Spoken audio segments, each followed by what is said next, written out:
for watching. Don't forget to like, comment, share and subscribe to Mufti Tariq Masood, famous scholar.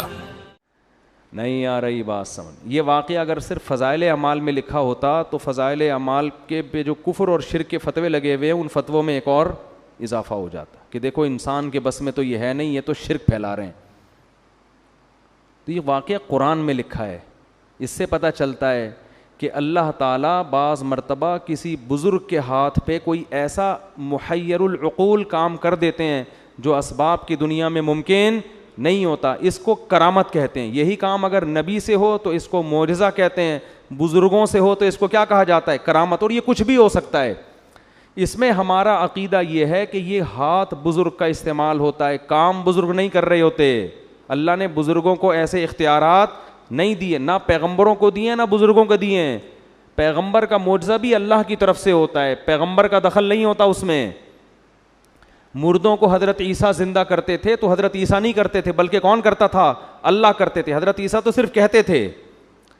تو اللہ نے ان بزرگ کے ہاتھ پہ کرامت ظاہر کی. تو اسی طرح فضائل اعمال میں جو درجنوں واقعات لکھے ہیں ان بزرگ نے یہ کر دیا, ان بزرگ, یہ کرامت کے واقعات ہیں. ان کو شرک کہنا اس لیے درست نہیں ہے کہ ان میں ان بزرگ کی طرف مجازی نسبت ہے. حقیقت کون کر رہا ہے؟ اللہ. ہاں, کرامت کا واقعہ اگر مستند کتاب میں لکھا ہو یا مستند ذریعے سے پہنچے تو اس کو مانو.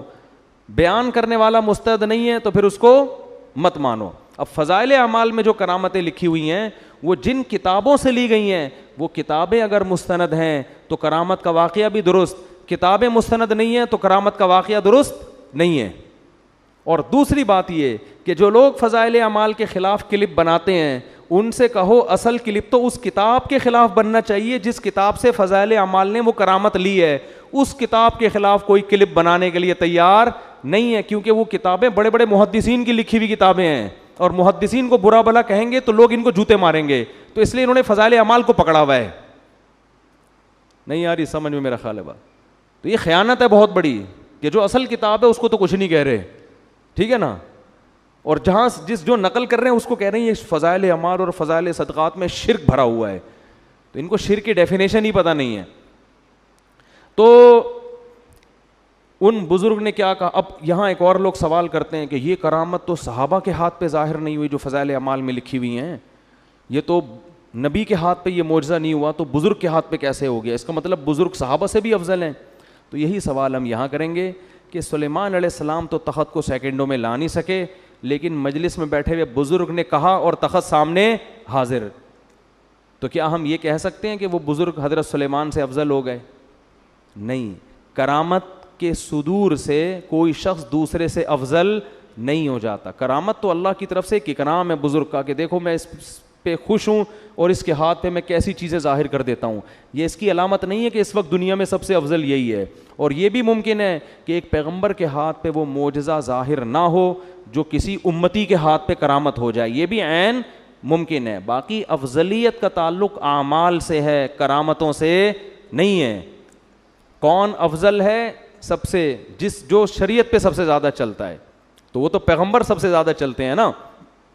اور علماء کہتے ہیں امتی کے ہاتھ پہ کرامت کا ظاہر ہونا یہ پیغمبر ہی کے فضیلت کی دلیل ہے, اس لیے کہ اس امتی کو یہ مقام اس پیغمبر کی امت کے امتی ہونے کی وجہ سے ملا ہے.